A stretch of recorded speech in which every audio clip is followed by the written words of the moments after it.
اعوذ باللہ من الشیطان الرجیم بسم اللہ الرحمن الرحیم نحمدہ ونصلی علی رسولہ الکریم۔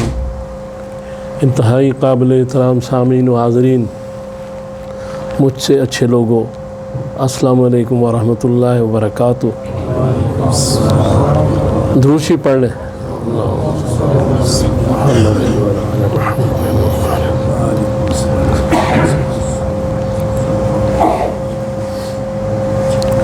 حضور سرور کائنات صلی اللہ تعالیٰ علیہ وآلہ وسلم کا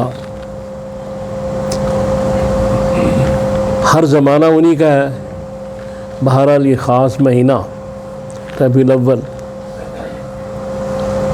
تو جتنا بھی ہو سکے حضور کو خراج عقیدت پیش کیا جائے وہ بہتر ہے۔ تو حضور صلی اللہ علیہ وآلہ وسلم اسی مہینے میں تشریف لائے، اور بعض تواریخ کے مطابق اسی مہینے میں اللہ کے پاس گئے۔ تو اس میں سب سے اہم بات تو یہ ہے کہ حضور صلی اللہ علیہ وسلم ہر مرتبے، ہر مقام اور ہر فضیلت کی معراج پر ہیں، انتہا پر ہیں۔ نبیوں میں بھی، رسولوں میں بھی امام الانبیاء ہیں۔ تو حضور صلی اللہ علیہ وآلہ وسلم کا مقام اللہ ہی بہتر جانتا ہے۔ ہم تو جو بھی ہماری سمجھ میں آتا ہے قرآن حدیث سے بات کر رہے ہیں۔ تو اس میں یہ ہے کہ پہلی بات تو یہ ہے کہ آپ صلی اللہ علیہ وسلم کے جو معجزات ہیں ان میں سے جو اہم معجزات قرآن میں ہیں وہ تین، جن کا قرآن میں ذکر کیا گیا وہ تین ہے۔ ایک تو قرآن پاک خود ایک معجزہ ہے، اس کے بعد شق القمر جو رسول اللہ صلی اللہ علیہ وسلم نے انگلی سے اللہ کے حکم سے چاند دو ٹکڑے کیا تھا، اور اس کے بعد معراج۔ باقی احادیث میں اتنے معجزات ہیں کہ ان کو بیان کیا جائے تو پتہ نہیں کتنا عرصہ چاہیے، اور ہستی ایسی تھی، وہ کمالات ہی ایسے اللہ تعالیٰ نے ان کو دیے ہوئے تھے۔ تو لہذا کچھ معجزات میں یہاں آپ کے سامنے رکھنا چاہتا ہوں۔ پہلا تو یہ ہے کہ مشکات کی جلد سوم میں حدیث نمبر 5626 میں کہ جنگ خندق کے وقت وہ حضور بھوک کافی حضور کو لگی ہوئی تھی، کافی دن ہو گئے تھے۔ تو جابر رضی اللہ تعالیٰ عنہ نے آپ سے دعوت کا کہا کہ ہمارے گھر چلیں، چند مہمان لے کے تو کھانا کھا لیں۔ تو آپ نے سارے جتنا بھی لشکر تھا اس کو دعوت دے دی کہ وہاں دعوت ہے تو سب میرے ساتھ چلو۔ اور حضور نے ان کو کہہ دیا کہ آپ آٹا جو ہے وہ گوندیں، اور اس کے بعد جو ہنڈیا ہے اس کو چولہے پر رہنے دیں، جو گوشت اس پہ ہے۔ بس اس کے بعد وہ صحابی تھے، ان کی بیوی بھی صحابیہ تھی، ایمان تھا، اعتقاد تھا رسول پر، اللہ پر۔ سب وہ کھانا پکنا شروع ہو گیا، لشکر پہنچ گیا۔ 1000 کے قریب لوگوں نے کھانا کھایا، اور وہ چھوٹا سا ایک بکرا تھا اور تھوڑا سا آٹا تھا، 1000 کے قریب، اور اس کے بعد بھی وہ جو کھانا بچا ہوا تھا۔ تو یہ رسول اللہ صلی اللہ علیہ وسلم کے ساتھ تو یہ باتیں مقصد ایسی ہے کہ جو روز مرہ کے معمول کی باتیں کہلاتی ہیں۔ پھر آپ نے جو وہ تھوڑا سا پانی تھا جو وضو کے لیے، تو باقی صحابہ کے لیے کوئی پانی نہیں تھا، تو آپ نے اسی پانی میں جب اپنی انگلیاں ڈالیں تو اتنا پانی ہو گیا کہ سارے صحابہ نے وضو بھی کیا اور آپ نے اور سب نے پانی بھی پیا۔ تو یہاں یہ بات جو اکثر میں کرتا ہوں کہ موسیٰ علیہ السلام کی قوم کو جب ضرورت پیش آئی پانی کی تو قرآن میں ہے تو انہوں نے اللہ سے کہا، تو اللہ نے کہا کہ پتھر پر لاٹھی مارو عصا، تو جب عصا مارا گیا تو 12 چشمے پھوٹے اور اس میں سے انہوں نے پانی شانی پیا۔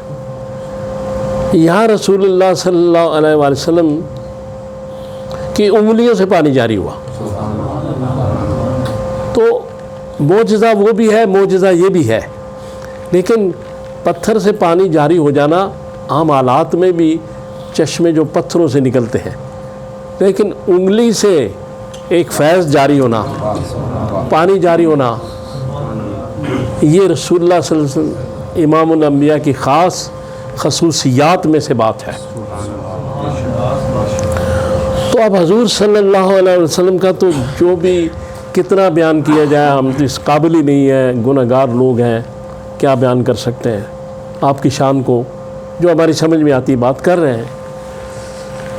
لیکن ایک چیز جو ہے وہ بڑی اہم ہے کہ حضور سرور کائنات صلی اللہ تعالیٰ علیہ وآلہ وسلم جب جو آپ کا سفر آخرت ہے اسی مہینے میں، تو اس میں یہ حدیث پاک ہے مشکات کی جلد سوم کی 5719، تو یہ بھی بخاری مسلم کی ہے، پہلی بھی بخاری مسلم کی حدیث تھی۔ تو اس میں ایک دن جبریل علیہ السلام آئے حضور کے پاس، تو آپ غمگین تھے۔ انہوں نے پوچھا آپ کا کیا حال ہے؟ کہنے لگے میں غمگین ہوں۔ آپ چلے گئے جبریل۔ دوسرے دن آئے تو اس کے ساتھ ایک فرشتہ تھا، تو انہوں نے کہا کہ اس کو اجازت دیں کہ حجرے کے اندر آ جائے، یہ ملک الموت ہے۔ آپ نے کہا اجازت ہے، اندر آ جاؤ۔ تو آپ نے پوچھا کیا پیغام ہے؟ تو اس فرشتے نے کہا کہ اللہ نے فرمایا ہے کہ میرے نبی کو جا کے کہہ دیں کہ اگر ان کی مرضی ہے تو آ جائیں، مرضی ہے تو وہیں رہیں۔ تو جبریل نے کہا کہ یا رسول اللہ، یہ پہلا جو فرشتہ یہ ہے، یہ پہلی دفعہ ہے کہ اس نے کسی سے اجازت لی ہے اور پھر یہ ایک چوائس دی ہے کہ آپ کی مرضی پہ ڈیپینڈ کرتا ہے۔ تو حضور سرور کائنات صلی اللہ تعالیٰ علیہ وسلم نے فرمایا شاید اسی لیے غمگین تھے، ملاقات ہونی تھی۔ تو آپ نے کہا ٹھیک ہے چلیں۔ یہ ایک حضور کا جو وصال ہے، اس کائنات سے اس کائنات میں جانا، یہ ایک بہت بڑی دلیل ہے توحید پر کہ حضور صلی اللہ علیہ وسلم جا بھی سکتے تھے، رہ بھی سکتے تھے، بعد میں جا سکتے تھے، لیکن جلد از جلد رفیق اعلیٰ سے ملاقات بھی کرنی تھی، اور دوسرا یہ بتانا تھا کہ صرف اللہ ہی حی اور قیوم ہے، باقی سب نے جانا ہے، کوئی نہیں رہے گا اس کی ذات کے علاوہ۔ یہ رسول اللہ صلی اللہ علیہ وسلم کی وہ گواہی ہے، وہ دلیل ہے توحید پر کہ اس سے بڑی گواہی اور اس سے بڑی دلیل توحید پر کوئی نہیں دے سکا جو رسول اللہ صلی اللہ علیہ وسلم نے دی۔ اور آپ اسی لیے گئے کہ لوگ یہ نہ سمجھیں کہ شاید یہ سلسلہ ختم ہو گیا، اس لیے آپ گئے۔ اور اللہ تبارک تعالیٰ چونکہ حی ہے، قیوم ہے، یہ چیز ثابت بھی ہوگی اس دلیل سے، اور یہ بہت بڑی دلیل تھی آپ کی شہادت، یہ جو تھی یہ شہادت تھی، گواہی تھی توحید پر حضور صلی اللہ علیہ وآلہ وسلم کی۔ باقی حضور کا جو بھی دن ہے، یہ سارے دن جو ہے حضور کے، ہر دن حضور کا ہے، لیکن خصوصاً اس مہینے میں آپ کا ذکر، آپ پہ درود شریف پڑھنا، تلاوت قرآن کرنا، نوافل پڑھنا، اور خصوصاً جس دن کو بھی متعین کیا گیا مختلف تاریخوں میں، کوئی تاریخ ہے، کوئی بہرحال جو دن بھی، اس میں یہ بات ہے کہ جو بھی چیزیں کی جائیں وہ شایان شان ہو، حضور کی شان کے خلاف نہ ہو، شریعت کے خلاف نہ ہو، چونکہ شریعت کے خلاف جب جائیں گے تو اتباع کے خلاف بات چلی جائے گی، اور اتباع رسول ہی ایک مومن کی پہلی اور آخری منزل ہے، اور یہی سرمایہ ہے جو آخرت میں کام آنا ہے، اس کے علاوہ کوئی نہیں، چونکہ حضور سرور کائنات صلی اللہ تعالیٰ علیہ وسلم کی اتباع ہی دین ہے، اتباع ہی شریعت ہے، اتباع ہی طریقت ہے، اتباع ہی روحانیت ہے، اور اتباع سے باہر ہو کے نہ کوئی روحانیت ہے، نہ کوئی شریعت ہے، نہ کوئی یہ تصوف ہے، کوئی چیز نہیں۔ تزکیہ نفس ہے، تزکیہ نفس حضور کی اتباع کے بغیر نہیں ہو سکتا۔ تو ہم سب کام تو کر رہے ہیں، لیکن کوشش کرنی چاہیے مجھے بھی کہ ہم اتباع رسول کی طرف بڑھیں۔ آپ کے جو معاملات ہیں ان کے پیچھے چلنا ایک مسلمان کے لیے بہت ضروری ہے۔ تو اللہ تعالیٰ سے دعا کریں اللہ تعالیٰ مجھے اور آپ کو توفیق دے کہ میں نے جو باتیں کی ہم ان پہ عمل کر سکیں۔ صلی اللہ تعالیٰ علی خیر خلقہ محمد وآلہ وصحبہ اجمعین برحمتک یا رب۔